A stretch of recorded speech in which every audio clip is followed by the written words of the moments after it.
Tray تھما کر بھی وہ انگلیاں مروڑتی کھڑی رہی تو اسے ناچار پوچھنا پڑا۔ اب وہ اس کے منہ پر تو دروازہ بند نہیں کر سکتا تھا۔ آپ ناراض ہیں مجھ سے؟ وہ جھجکتی ہوئی استفسار کر رہی تھی۔ وہ دہلیز سے ہٹ کر کمرے میں آ گیا تھا۔ ٹرے سائڈ ٹیبل پر رکھ کر اسے دیکھنے لگا، جو اب بھی دہلیز پہ کھڑی تھی اور جواب طلب نظروں سے اسے دیکھ رہی تھی۔ نہیں، مختصر کہہ کر وہ اجنبی بن گیا تھا۔ فہد ہیرا کا بھائی ہے۔ ہیرا میری کلاس فیلو ہے، اچھی دوستی ہے۔ اس کے بھائی کو تو نہیں جانتی۔ ہیرا کے منہ سے کئی بار اس کے بھائی کا نام سنا ہے۔ وہ ہیرا کے لیے برتھ ڈے سرپرائز پارٹی رکھ رہے تھے تو اس لیے کال کی۔ میں ان سے کبھی نہیں ملی، نہ کبھی بات ہوئی ہے۔ وہ خود ہی صفائی دینے کھڑی ہو گئی تھی۔ علی خاموشی سے اسے دیکھ رہا تھا۔ میں نے تم سے کوئی صفائی نہیں مانگی، نہ ہی تفتیش کی کہ کس کی کال تھی، کون تھا۔ وہ سنجیدگی سے کہہ کر رخ پھیر کر اپنی کتابوں سے بھری ریک کی طرف متوجہ ہو گیا۔ وہ جھجکتی ہوئی 2 قدم اندر آئی۔ لیکن میرا فرض ہے کہ میں آپ کو ساری سچائی سے آگاہ کروں اور آپ سے کوئی بھی بات پوشیدہ نہ رکھوں۔ مرضی ہے آپ کی، میں نے پابند نہیں کیا۔ وہ نروٹھے لہجے میں کہہ کر ایک کتاب نکال کر اس کے صفحات پلٹنے لگا۔ اعلیٰ درجے کی لاتعلقی پر اشمل کو کچھ سمجھ میں نہیں آ رہا تھا کہ کیسے اس کی ناراضی دور کرے۔ آپ ناراض نہ رہیں مجھ سے، مجھے کچھ اچھا نہیں لگ رہا، مجھ سے آپ کی ناراضی برداشت نہیں ہو رہی۔ بالآخر خود کو مضبوط پوز کرتی اشمل کا ضبط جواب دے گیا، لہجہ کلگیر ہوتے ہوئے، چہرہ آنسوؤں سے بھیگنے لگا۔ تمہیں پرواہ ہے میری ناراضی کی؟ ہاتھ میں پکڑی کتاب دھپ سے بند کر کے ریک پر پٹکی اور آواز پر اس کا نازک دل اچھل کر حلق میں آ گیا۔ وہ ہراساں نظروں سے اس کے غسیلے چہرے کو دیکھنے لگی۔ کس بات کا رونا ہے جو ختم نہیں ہو رہا تمہارا؟ میں نے ہمیشہ اپنے جذبات تم پر عیاں کیے، لیکن تم نے کبھی کوئی اشارہ نہیں دیا کہ تم بھی میرے لیے ایسے جذبات رکھتی ہو، اور اب جب کہ میری دعائیں قبول ہو گئیں تو تمہارا رونا دھونا میری سمجھ سے باہر ہے۔ اگر یہ رشتہ تمہارے لیے زبردستی کا سودا ہے تو بول کیوں نہیں دیتی؟ سن کر مجھے دکھ ہی ہوگا نا، کم از کم وہ دکھ اس اذیت سے تو کم ہوگا جو میں اس وقت محسوس کر رہا ہوں کہ تم ہمارے رشتے سے خوش نہیں ہو۔ جو رخصتی کے دن قریب آ رہے ہیں، تمہاری اداسی بڑھتی جا رہی ہے۔ اگر تمہاری زندگی میں کوئی ہے تو تم کسی کو پسند کرتی ہو تب بھی مجھے بتا دو، میں خود ہی تمہاری راہ سے ہٹ جاؤں گا۔ اس کے بازو جھنجھوڑتے وہ تیش میں آ گیا تھا۔ اشمل حیرانی سے بنا پلکیں جھپکے اسے دیکھ رہی تھی۔ وہ اپنی محرومی کا ماتم کر رہی تھی اور وہ جانے کیا کیا منفی باتیں سوچ چکا تھا۔ آخری بات پہ اس کے ہاتھ کی سختی میں کمی آ گئی تھی۔ اسے بلا کا غصہ آیا تھا۔ اپنے بازو سے علی کے ہاتھ اس نے جھٹک کر ہٹائے تھے۔ برسوں سے دعوے دار رہے ہیں آپ میری محبت کے، اور اتنا ہی جانتے ہیں مجھے کہ میں کسی اور کو پسند کرتی ہوں۔ بے حد تلخ نگاہ اس پر ڈال کر وہ غصے سے بولی تھی، ہاں میں نے کبھی آپ کی محبت کا جواب نہیں دیا۔ ایک ایسی لڑکی جس نے بچپن سے اپنے ماں باپ کو جانوروں کی طرح لڑتے، گالیاں دیتے دیکھا ہو، اس کمسن لڑکی کے جذبات سمجھ سکیں گے آپ؟ کمسن لڑکی کا گھر ٹوٹ گیا، ماں باپ اپنی اپنی جنگ میں اسے ہار گئے، ماں پیسہ اور نیا شوہر پا کر اسے فراموش کر گئی۔ ایسی لڑکی جس کا باپ کم عمر میں ہی سوتیلی ماں لا کر اسے اپنے ہی گھر میں نوکر بنا دے، اس کی مرضی پسند ناپسند کو سوتیلے بہن بھائیوں پر قربان کروایا جائے۔ وہ لڑکی اپنے حق کے لیے کچھ بولنے کی ہمت رکھتی ہے؟ اسے حق ہے کہ وہ کسی کے محبت بھرے جذبات کا جواب محبت سے دے سکے؟ اشک بہاتی وہ اس سے سوال کر رہی تھی اور وہ ساکت اسے دیکھے جا رہا تھا۔ میری زندگی میں آپ کی محبت ہی روشنی کی ایک کرن تھی، لیکن میں اسے قبولیت کا درجہ بخشنے کی اہلیت نہیں رکھتی تھی۔ قسمت نے آپ کا نام مجھ سے جوڑ دیا۔ شاید قدرت کو بھی میری بے زبانی کا احساس ہو گیا تھا کہ میں کبھی اپنے حق کے لیے نہیں بول سکوں گی۔ آپ جیسا ہم سفر، تائی جیسی مہربان ساس، شفیق باپ کا روپ لیے تایا جان اور رمشا جیسی دوست کو نند کے روپ میں پا کر میں رب العزت کا جتنا شکر ادا کروں کم ہے۔ بے شک آپ سب نے بے حد مان اور محبت دی۔ مجھے کبھی کسی نے احساس نہیں دلایا کہ میں کن حالات میں رخصت ہو کر آئی ہوں۔ ایک لڑکی کی شادی، رخصتی کی باتیں سن کر کیا احساسات ہوتے ہیں یہ آپ نہیں سمجھ سکیں گے۔ علی، جو انسان سدا لازوال رشتوں کے درمیان رہا ہو، وہ میری ٹوٹی پھوٹی شخصیت کا سراغ نہیں لگا سکتا۔ باپ کی بے حسی، ماں کا لاتعلقی قدم قدم پہ احساس دلا رہی ہے کہ میں پیدا کرنے والوں کی حقیقی محبت سے محروم انسان ہوں۔ محبت کرنے والے انسان مر جاتے ہیں نا تو صبر آ جاتا ہے، لیکن جب والدین اپنی اپنی دنیا میں مگن اپنی اولاد سے لاتعلق ہو کر اسے فراموش کر جائیں تب کتنی اذیت ہوتی ہے یہ آپ نہیں جان سکیں گے۔ میرے سر پر نہ کبھی باپ کا شفقت بھرا لمس رہا، نہ ماں کی فکر مند محبت، اور اس پر ستم یہ کہ ان عظیم ہستیوں کی شان میں اف تک کی اجازت نہیں۔ وہ اپنے جذبات و احساسات اس کے سامنے رکھ کر سسک کر رو پڑی تھی، اپنی بات مکمل کر کے پلٹنا چاہ رہی تھی، جی بھر کے اکیلے میں رونا چاہ رہی تھی، لیکن اس کے ارادے بھانپ کر علی نے پہلے اس کا بازو تھام لیا تھا اور اب سنجیدہ سے اس کے بھیگے چہرے کو دیکھ رہا تھا۔ اس کے لفظوں کی سچائی اس کے چہرے پر رقم تھی۔ مجبور و بے بس لڑکی جو اپنوں کے ہوتے ہوئے اپنوں کی محبت و توجہ سے محروم تھی۔ ٹھیک کہا تھا اس نے، مردوں پر صبر آ جاتا ہے، لیکن زندوں کی لاپرواہی انسان کو پل پل مارتی ہے، کاٹتی ہے، اپنوں کی بے حسی پر تڑپاتی ہے۔ اس کے جذبات و احساسات کس نہج پر تھے اور وہ الٹا سیدھا سوچ رہا تھا۔ اسے رمشا کی تیاریاں اور اس کی فرمائشیں یاد آنے لگیں۔ چند دن کے فرق سے دونوں شادیاں تھیں۔ رمشا کے ناز نخرے اٹھانے والے ماں باپ بھائی تھے، اس کا تو کوئی نہیں تھا۔ کچھ لڑکیاں حقیقتاً بہت محروم نصیب لے کر پیدا ہوتی ہیں، محبت لٹا کر اپنا آپ وار کر بھی خونی رشتوں سے اخراج نہیں ملتا۔ اب جب کہ اس کے جذبوں تک رسائی حاصل ہوئی تو یہ نازک سی لڑکی اسے دل کے مزید قریب محسوس ہونے لگی۔ بتا نہیں سکتی تھی کہ یہ پریشانی ہے۔ محبت سے دیکھتے وہ نرم لہجے میں گلہ کر رہا تھا۔ کیا بتاتی کہ جس لڑکی کو اپنے ہی باپ کے گھر میں اسٹور میں سونے کو جگہ ملتی تھی، آپ کے عالیشان گھر کے خوبصورت بیڈ روم میں اب چین سے سوتی ہے، تو بھی اسٹور میں گزری راتوں کو فراموش نہیں کر پاتی۔ جب اکیلے اسے ڈر لگتا تھا تو کوئی اسے اپنے ساتھ کا سہارا دینے والا نہیں ہوتا تھا۔ جب لائٹ چلی جاتی تھی تو اندھیرے کے ڈر سے ساری ساری رات تکیے میں منہ چھپائے کانپتی رہتی تھی۔ اور کون کون سے ماضی کا دکھ بتاؤں آپ کو جو مجھے حال میں خوش نہیں ہونے دیتے۔ گزرے لمحوں کی اذیت کے رنگ اس کے چہرے پر آ گئے تھے۔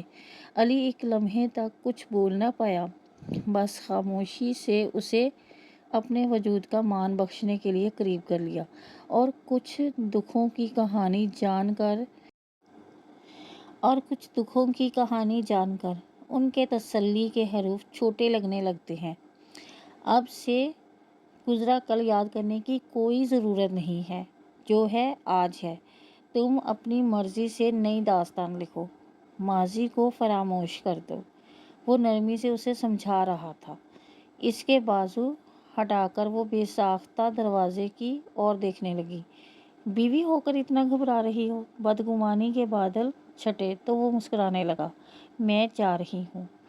چہرے پر آئے بالوں کو کان کے پیچھے کرتی اس کی حرکت پر خفیف سی ہو گئی تھی۔ اوکے جاؤ، لیکن جلدی سے تیار ہو جاؤ، تمہیں میرے ساتھ ابھی باہر جانا ہے۔ اجازت دیتے اس نے پروگرام بھی سیٹ کر دیا۔ باہر؟ لیکن کیوں اور آپ کے ساتھ؟ وہ اچنبھے سے اس کی شکل دیکھنے لگی۔ تمہارے لیے ایک سرپرائز لے رکھا ہے، سوچا تھا شادی کے بعد دوں گا، لیکن تم نے ابھی اتنا ایموشنل کر دیا کہ پلان چینج کر دیا۔ وہ شوخی سے کہہ رہا تھا۔ ایسے ہی بتا دیں، سرپرائز کی کیا ضرورت ہے؟ اور کیا ضروری ہے باہر جانا؟ وہ تذبذب کا شکار تھی۔ یوں پہلے کبھی علی کے ساتھ اکیلے نہیں گئی تھی۔ محترمہ مسز، سرپرائز بھی کبھی بتاتے ہیں؟ جاؤ تیار ہو جاؤ، میں مما کو خود بتا دیتا ہوں۔ وہ اس کی مشکل جان گیا تھا، تبھی انجم بیگم کی اجازت کا حوالہ دے گیا۔ وہ الجھن بھرے لہجے میں پلٹ گئی۔ اگر جو میں جانے سے انکار کروں تو؟ پتہ نہیں تائی جان میرے بارے میں کیا سوچیں؟ وہ دوبارہ پلٹ کر پوچھ رہی تھی۔ علی کو اس کے چہرے پر پھیلی معصومیت پر ہنسی آ رہی تھی، ساتھ ہی دکھ بھی ہو رہا تھا۔ لوگوں کے رویوں کا سوچ سوچ کر اس نے اپنے لیے سوچنا چھوڑ دیا تھا کہ وہ کیا چاہتی ہے، اس کی اپنی خوشی کس میں ہے۔ کوئی کچھ نہیں سوچے گا، تم میری بیوی ہو، میری ذمہ داری ہو، اور اب سے تم پر اٹھنے والے ہر سوال کا جواب میں دوں گا۔ تم پرسکون ہو کر بس تیار ہو جاؤ۔ اس کے مضبوط لب و لہجے پر اشمل جیسے پرسکون ہو گئی تھی۔ بلو سوٹ میں بالوں کو برش کر کے بالوں کی چوٹی بنا کر لاؤنج میں آئی تو علی کو ان کے درمیان خوشگوار مزاج میں باتیں کرتے دیکھ کر جھجک کر رک سی گئی۔ وہ بھی تیار ہو چکا تھا۔ یہ دھلا ہوا منہ لے کر باہر جاؤ گی؟ پہلی بار میاں کے ساتھ باہر جا رہی ہو، ذرا سا سرخی پاؤڈر تو لگا لو لڑکی۔ رمشا نے ہاتھ پکڑ کر اسے مقابل بٹھا کر اپنا قریب رکھا پرس کھینچ لیا۔ پرس میں ہاتھ ڈال کر اس نے دو چار چیزیں سرت سے نکالیں اور لگی اس کے منہ پر ڈنٹ پینٹ کرنے۔ وہ پہلے ہی اس کے جملوں سے سمٹی جا رہی تھی۔ انجم بیگم کی مسکراہٹ اور علی کی شریر نظروں پر مزید شرمندہ ہو گئی۔ رمشا کے مشتاق ہاتھوں نے جھٹ پٹ فاؤنڈیشن کے ساتھ بلشر اور لپ گلوس لگا کر اس کی خوبصورتی کو چار چاند لگا دیے تھے۔ وہ دبی زبان میں منع کرتی رہی، لیکن رمشا کون سا اس کی سننے والی تھی۔ کبھی کبھی خوبصورت بالوں کو کھلا بھی چھوڑ دیتے ہیں تاکہ یہ بیچارے بھی سانس لے سکیں۔ چوٹی کھول کر رمشا نے جھٹ پٹ برش پھیر دیا تو لمبے بال اس کی پشت اور شولڈر تک پھیل گئے۔ اس نے لاچار نظروں سے ارد گرد دیکھا۔ رمشا، شادی سے پہلے اشمل کو ٹرینڈ کر کے جانا۔ بالکل خیال نہیں رکھتی یہ لڑکی اپنا، انجم بیگم نے بھی کہا تو وہ سر جھکا گئی۔ شکر ہے آپ نے کسی چیز میں تو میری بڑائی مانی۔ رمشا تعریف پر چہکنے لگی۔ جاؤ لڑکی، مزے کرو۔ ویسے تمہیں بھیجا تو میں نے سر دبانے کے لیے تھا، تم تو پٹی ہی پڑھائی میرے بھائی کو۔ رمشا کی شوخی پر علی نے بے ساختہ ہنس پڑا تھا۔ انجم بیگم بھی مسکرا کر رمشا کی پیٹھ پر دھپ لگا بیٹھیں۔ اٹھتے ہوئے اس کے قدم بھی مزید من بھر کے ہو گئے۔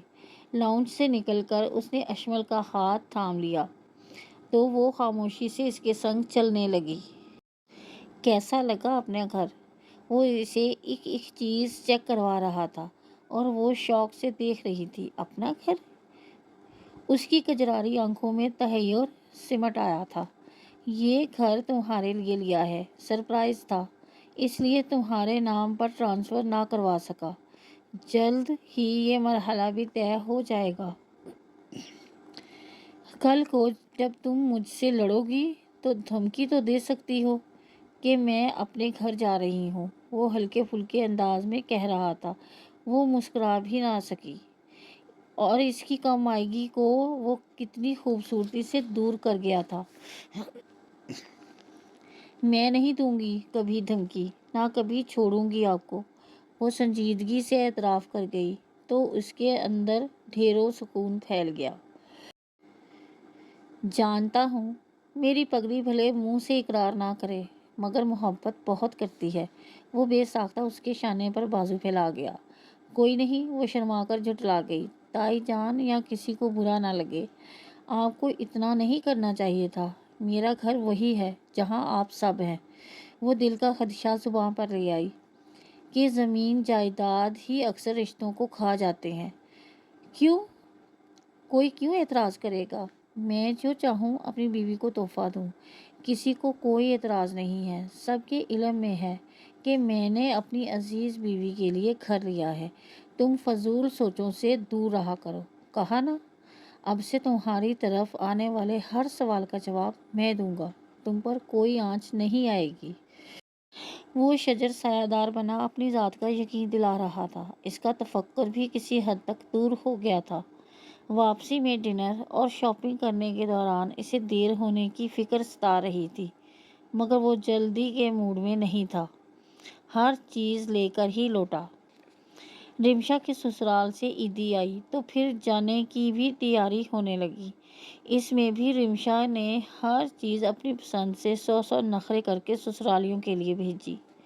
انجم بیگم کی لائی چیزیں واپس کروائیں، جس پر انجم بیگم نے ایک بار پھر اعلان کیا کہ وہ اب سے کبھی رمشا کے لیے کچھ پسند نہیں کریں گی، گو کہ عید کے لیے اس کے پاس کئی سوٹ تھے۔ انجم بیگم نے شاپنگ کروائی تھی، علی نے ساری چیزیں دلوائی تھیں، لیکن اس کا دل پھر بھی جانے کیوں اداس تھا۔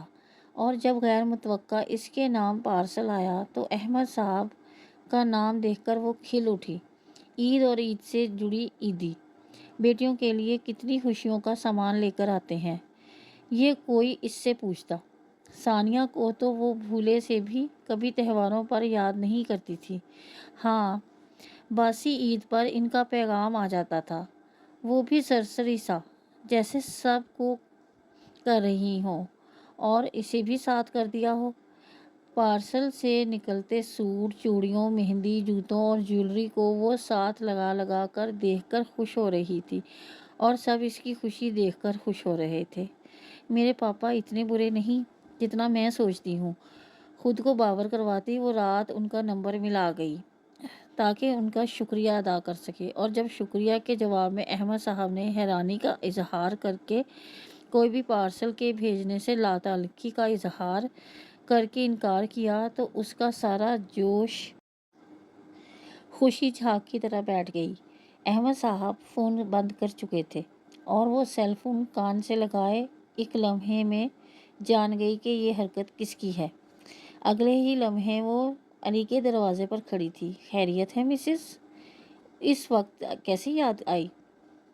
خیریت ہے مسز؟ اس وقت کیسے یاد آئی؟ وہ شوخی سے دروازے کے فریم میں جم گیا۔ اندر تشریف لائیے، اپنا ہی کمرہ سمجھیں۔ وہ شریر ہو رہا تھا۔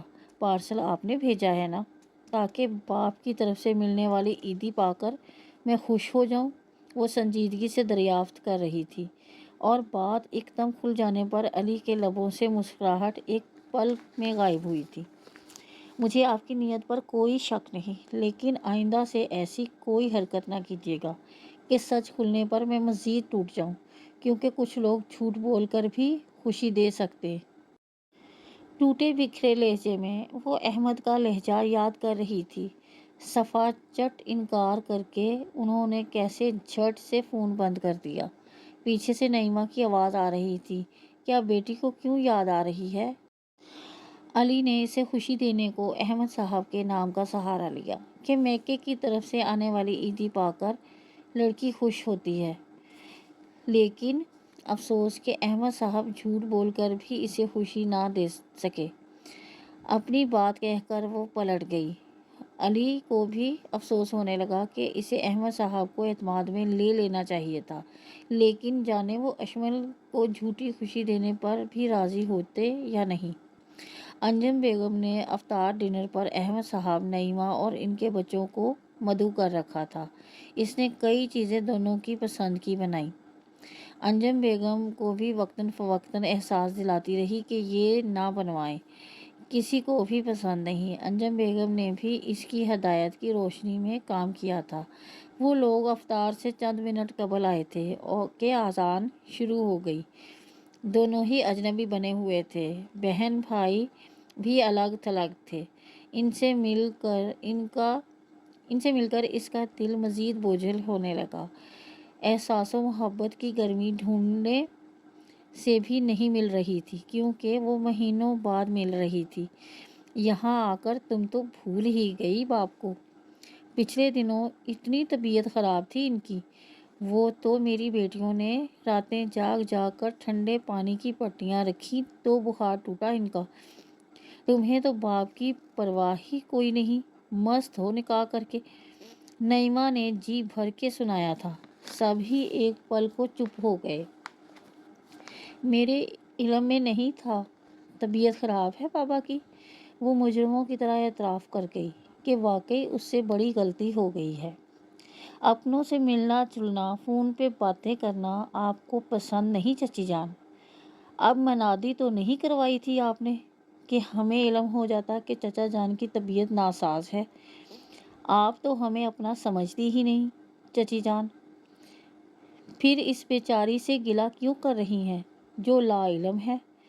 اب سے یہ میری ذمہ داری ہے، کبھی بھی میری اشمل کی ضرورت پڑے بتائیے، حاضر نہ ہو تو الزام لگائیے۔ علی کے بھگو کر جوتا مارنے پر نعیمہ پہلو بدل کر رہ گئی۔ اپنوں کو بتانے کی ضرورت کب ہوتی ہے؟ وہ تو خود باخبر ہوتے ہیں۔ نعیمہ نے بھی ہارنا نہیں سیکھا تھا۔ اپنوں کے پاس سفلی کا کالا علم جو نہیں ہے۔ چچی جان بتانا تو پڑے گا۔ علی کے سنجیدگی سے دبے جواب پر رمشا کو ہنسی تو بہت آئی، مگر وہ ضبط کر کے اشمل کو ٹہوکا دے کر اس کے کان میں گھس گئی۔ دیکھو ذرا اپنے میاں کو، کیسے تمہاری طرفداری کر رہا ہے۔ وہ بے ساختہ ہی اسے دیکھے جا رہی تھی جو اس کا محرم تھا۔ وہ لفظوں سے نہیں عمل سے بھی محبت جتاتا تھا۔ روزے بخیر و خوبی گزر رہے تھے، ساتھ ہی شادی کی تیاریاں بھی زور پکڑ گئی تھیں۔ بالآخر چاند نظر آ گیا اور نئی صبح عید کی نوید لے کر آ گئی۔ عید کا دن کچھ سستی اور کچھ مہمانوں کی آوبھگت سے گزر گیا اور بالآخر شادی کا دن بھی آ ہی گیا۔ محرومیوں بھر ماضی چھوڑ کر اس نے خوشیوں بھرے حال اور مستقبل میں قدم رکھ دیا۔ شادی میں احمد صاحب اور نعیمہ کا منہ سیدھا نہیں ہو رہا تھا، وہ صرف دنیا دکھاوے کو مہمان بن کر آئے تھے۔ ثانیہ کے بچوں کے پیپر چل رہے تھے۔ ایک ہی شہر میں رہتے ہوئے انہوں نے شادی میں آنے سے معذرت کر لی تھی۔ دلہن بنی اسٹیج پر بیٹھی وہ ملول ہوتی تو علی چپکے سے اس کا ہاتھ پکڑ کر مسکرانے پر زور دیتا۔ گزرتے وقت نے ثابت کر دیا کہ وہ کتنا اچھا ہمسفر ہے۔ اس کا ماضی نہیں بدلا تھا، نہ ہی ماضی کے لوگ بدلے تھے۔ اس کے احساسات بھی نہیں بدلے تھے جو ہمہ وقت آس لگائے بیٹھے رہتے تھے کہ شاید اب انہیں احساس ہو جائے، شاید اب وہ پلٹ آئیں گے۔ مگر وہ انجان تھی کہ کچھ لوگ بے حسی کی کوکھ سے جنم لیتے ہیں اور اسی میں دفن ہو جاتے ہیں۔ انہیں احساس دلانے والا سر پٹک پٹک کر مر ہی کیوں نہ جائے، وہ بے حسی کی نگری سے نہیں پلٹتے۔ ان کی شادی کو سال ہونے والا تھا۔ ننھا ارسم ان کی دنیا کو مکمل کرنے آ گیا تھا۔ دادا دادی کی آنکھوں کا تارا تھا تو ان دونوں کا قرار، رمشا کا پہلا پیار۔ رمشا بھی اپنے سسرال میں خوش تھی۔ اس کی ڈلیوری عید کے بعد متوقع تھی۔ پتہ ہی نہیں چلا تھا کہ رمضان المبارک ایک بار پھر آ گئے تھے۔ پھر سے وہی سحر و افطار کی رونقیں۔ کمی تھی تو رمشا کی جو سسرال میں تھی، اور کچھ نیا تھا تو ارسم کے ساتھ ان سب کا پہلا رمضان۔ یہ لڑکی نا پاگل کر دے گی مجھے، پہلے روزے سے عیدی کب لے کر آئیں گی کی رٹ لگائی ہوئی ہے۔ وہ ارسم کو فیڈر پلا رہی تھی جب انجم بیگم رمشا کی کال سے فارغ ہو کر اسے بتانے لگی۔ وہ بھی مسکرا دی۔ رمشا اسے بھی کئی بار فون کر کے چیزیں لکھوا چکی تھی کہ عیدی میں یہ بھی ہو وہ بھی ہو۔ فیڈر رکھ کر ارسم کو کندھے سے لگا کر تھپک رہی تھی تاکہ ڈکار لے لے۔ تبھی اس کے نمبر پر رمشا کی کال آنے لگی۔ رمشا کی کال ہے، وہ اسکرین کی طرف دیکھتے مسکرائی۔ سن لو بے چین روح کیا کہہ رہی ہے۔ لاؤ ارسم کو مجھے دے دو۔ سوچ رہی ہوں کل ہی عیدی لے کر پہنچ جاؤں، کم از کم اس کی روز روز کی 10 فرمائشی کال سے تو جان چھوٹے گی۔ انجم بیگم کو اندازہ ہو گیا تھا کہ کال کس لیے تھی۔ وہ مسکرا کر کال ریسیو کر گئی اور انجم بیگم کا اندازہ درست ثابت ہوا۔ اشمل یار مما جب شاپنگ پر جائیں تو تم بھی ساتھ چلی جانا، اور دیکھو کچھ نہ بھولنا، چھوٹے دیور کا جوڑا بھی ضرور لینا، اور اس کے لیے کوئی اچھا سا تحفہ بھی لے لینا۔ اعتکاف پر بیٹھے گا نا؟ بھلے ماموں کا گھر ہے مگر سسرال تو سسرال ہی ہوتا ہے نا۔ اور مما میرے لیے 4 جوڑے لا رہی ہیں، 2-3 جوڑے داماد کے لیے بھی مزید لینے کو کہہ دو۔ الحمدللہ پیسوں کی تو کوئی تنگی نہیں نہ ہمارے گھر۔ رمشا بہت بے چین لگ رہی تھی۔ تم فکر نہ کرو، ہم بہت اچھی عیدی لے کر آئیں گے، کہو گی تو تمہارے اور رامش بھائی کے 10 جوڑے بھی رکھ لیں گے۔ سارے سسرالیوں کا جوڑا ان کے لیے گفٹ میوے بھی لے چکے ہیں۔ بس آنے سے پہلے فروٹس، فریش کھجلا، پھینیاں منگوا لوں گی۔ اشمل نے تفصیلات بتا کر تسلی دی۔ لو اور سنو، 10 جوڑے؟ پوچھنا ذرا عیدی منگوا رہی ہیں یا جہیز کے جوڑے دوبارہ تیار کروا رہی ہیں؟ پہلے تو ماں کی لائی ہوئی چیزوں میں 100 کیڑے نظر آتے تھے۔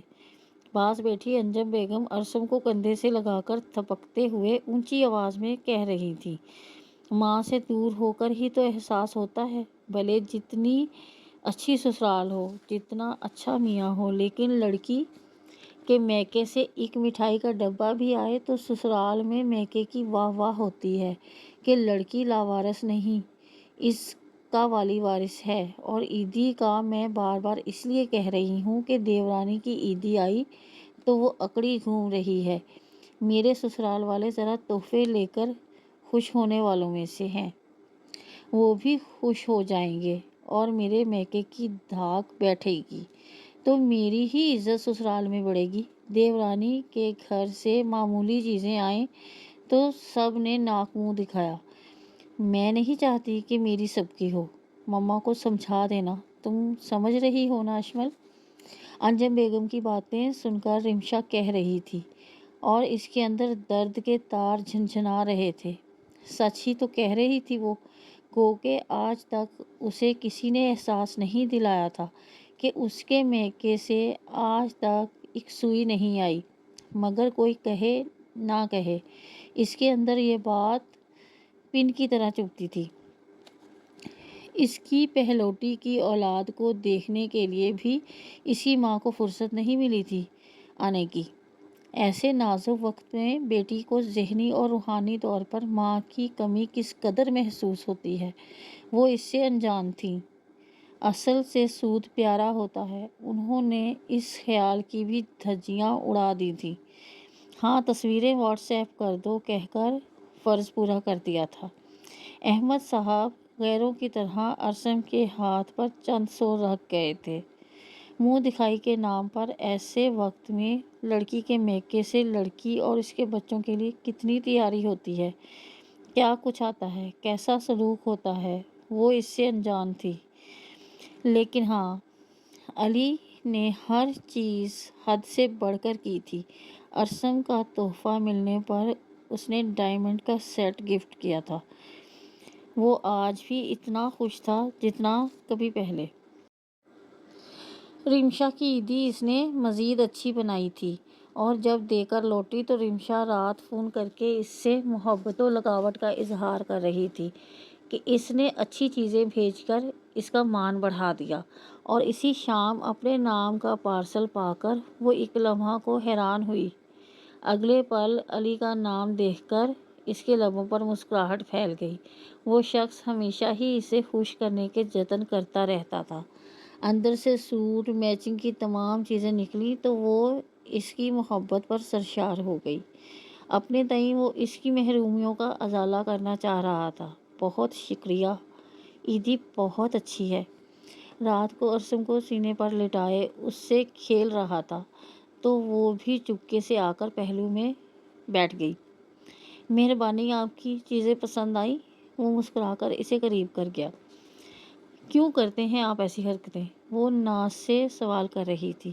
کیونکہ محبت کرتا ہوں تم سے۔ میں نہیں چاہتا کہ میری بیوی کا دل کسی بھی وجہ سے ملول ہو۔ مجھ جیسی لڑکیاں تو بے شمار ہوں گی جو خوشیوں کے تہواروں میں کہیں مرحوم والدین کی کمی پر روتی ہوں گی، تو کوئی میری طرح زندوں کی بے حسی پر کلستی ہوگی۔ لیکن مجھ جتنی خوش قسمت لڑکیاں بہت کم ہوں گی جنہیں آپ جیسا اچھا شریک سفر ملا ہو۔ بہت شکریہ میری زندگی میں آنے کا۔ میری زندگی میں خوشی کا وجود آپ کے دم سے ہے۔ ایک مہربان ہم سفر کسی نعمت سے کم نہیں۔ وہ بہت عقیدت و محبت سے اسے دیکھتے ہوئے کہہ رہی تھی۔ اس نے اس کی پیشانی پر اپنی محبت ثبت کر دی۔ ارسم کی کھلکھلاتی آواز میں غوں غاں، ارسم کی محبت بھری نظر، اس کی دنیا مکمل ہو گئی تھی۔ علی نے اس کی محروم زندگی میں خوشگوار رنگ بھر دیے تھے۔ اس بار چاند رات کو باہر چلو گی؟ کیوں، اس بار کیا خاص بات ہے؟ جاننا چاہتی ہوں۔ ایویں آوارہ گردی کریں گے، شاپنگ، ڈنر اور پھر تم مہندی لگوا لینا۔ وہ پلان سنا رہا تھا اور ارسم صاحب یاد دلایا کہ اس پروگرام میں اس کا کہیں ذکر نہیں تھا۔ اسے ساتھ نہیں لے جاؤں گا، ماں کے پاس چھوڑ دوں گا، وہ دیکھ لیں گی۔ اب آ گیا ہے تو اس کا یہ مطلب تھوڑی ہے کہ اس کی ماں کو چند گھنٹوں کے لیے بھی اکیلا لے کر گھوم پھر نہ سکوں۔ کیوں بھائی، لے جاؤں، تمہاری ماں کو اجازت ہے، وہ شوخی سے کہتے بیٹے کے نخرے اٹھا رہا تھا۔ بیٹا بھی خوب اچھلنے لگا تھا۔ دیکھا کتنا خوش ہو رہا ہے کہ تھوڑی دیر کے لیے ہی صحیح ظالم ماں سے آزادی ملے گی۔ تھوڑا بڑا ہوا تو دیکھنا خود کہے گا کہ آپ کی بیوی کے ساتھ میرا گزارا نہیں، دوسری مما لا کے دو۔ وہ چھیڑ رہا تھا۔ ہاں تو بیٹے کی فرمائش پر لے آئیے گا، دونوں کے مزے۔ وہ ہنستے ہوئے اس کے بال کھینچ گئی۔ چاند رات کو شاپنگ کرتے، چاٹ دہی بڑے انجوائے کرتے، باہر ڈنر کر کے واپسی میں مہندی لگوا کر لوٹی۔ ارسم کو انجم بیگم سلا چکی تھی۔ صبح عید تھی، خوشیاں تھیں، لیکن ہزار خوشی کے بعد بھی اس کے اندر سے اپنوں کی بے حسی کا دکھ مٹتا نہیں تھا۔ علی بہترین ہم سفر تھا، ہر گھڑی اس کی خوشیوں کے لیے سامان پیدا کرتا رہتا تھا۔ لیکن وہ جانتی تھی جن لڑکیوں کے میکے میں کوئی نہیں پوچھنے والا ہوتا، سسرال میں ہزاروں خوشیاں پا کر بھی عید کی خوشیوں میں وہ اپنی آنکھوں کا گیلا پن ضرور چھپاتی ہیں۔ اس کی آنکھیں بھی نم تھیں لیکن لب مسکرا رہے تھے۔ اور وہ دعا کر رہی تھی کہ جن لڑکیوں کی زندگی میں میکے کی محرومیاں ہوتی ہیں اور میکے کے رشتوں کا مان نہیں ہوتا، اللہ انہیں ایسا ہی سسرال دے اور اتنا ہی پیار کرنے والا شوہر دے، آمین۔ واو گائز، بہت ہی اچھا ناول تھا اور یہ سب کچھ ہمارے معاشرے میں جو کچھ ہوتا ہے نا وہ بتایا گیا ہے۔